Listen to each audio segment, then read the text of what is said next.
খুলনা নগরীর বায়ু দূষণের মাত্রা অসহনীয় পর্যায়ে গিয়ে ঠেকেছে। ধুলাবালির কারণে সড়কে চলাচলকারীরা নাকাল হচ্ছেন। এতে চরম স্বাস্থ্য ঝুঁকিতে নগরবাসী। এই বিষয়ে বিস্তারিত জানাতে নগরীর রূপসা স্ট্যান্ড রোড এলাকা থেকে সরাসরি যুক্ত হচ্ছেন খুলনা বিভাগীয় প্রতিনিধি মোহাম্মদ অসীম। সেখানকার যারা জনগণ, যারা সেখানে রেগুলার আসা যাওয়া করেন, তারা আসলে এই বিষয়গুলোকে কিভাবে দেখছেন বা তারা কি বলছেন এবং সংশ্লিষ্ট কর্তৃপক্ষ এই বিষয়গুলো জানেন কিনা? কবিতা, ধন্যবাদ আপনাকে। দেখুন, সাধারণতভাবে কোনো স্থানের 24 ঘন্টায় বাতাসের যে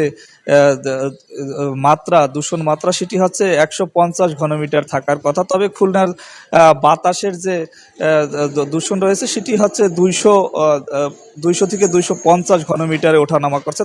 তার কারণেই বোঝা যাচ্ছে যে খুলনার বাতাস কতটা দূষিত এবং খুলনা নগরী কতটা দূষিত। এর কারণ হিসাবে যেটি মূল যে কারণ সেটি হচ্ছে খুলনা নগর জুড়ে যে উন্নয়ন এর কাজ চলছে, সরকারি এবং বেসরকারি ব্যক্তি মালিকানাধীন যে উন্নয়নের কাজ চলছে, এর কারণেই কিন্তু মূলত এই বায়ু দূষণ হচ্ছে বলে পরিবেশ অধিদপ্তরের পক্ষ থেকে বলা হচ্ছে। আসলে এই বিষয়ে যে কিছু করতে পারছে না পরিবেশ অধিদপ্তর, তার কারণ হচ্ছে সিটি কর্পোরেশনের পক্ষ থেকে যারা সরকারি কাজ করে, অর্থাৎ যারা ঠিকাদার রয়েছেন, তাদেরকে বলা হয়েছে যে এই উন্নয়নের যে কাজ, এই কাজের কিন্তু আগে পরে অর্থাৎ প্রতিদিন 3 বার করে পানি ছিটানোর কথা। তবে এটি কিন্তু সিটি কর্পোরেশনের যে বেঁধে দেওয়া নিয়ম, এটি কিন্তু খুলনার যারা ঠিকাদার প্রতিষ্ঠান রয়েছেন তারা কিন্তু মানছে না। তার কারণেই হচ্ছে এই বায়ু দূষণের মাত্রা বেড়ে যাচ্ছে। আপনাকে জানিয়ে রাখি যে গত বছরও কিন্তু একই অবস্থা ছিল। গত বছর বিশ্ব যে স্বাস্থ্য সংস্থা ছিল, সেই স্বাস্থ্য সংস্থায়ও কিন্তু এই একটি জরিপে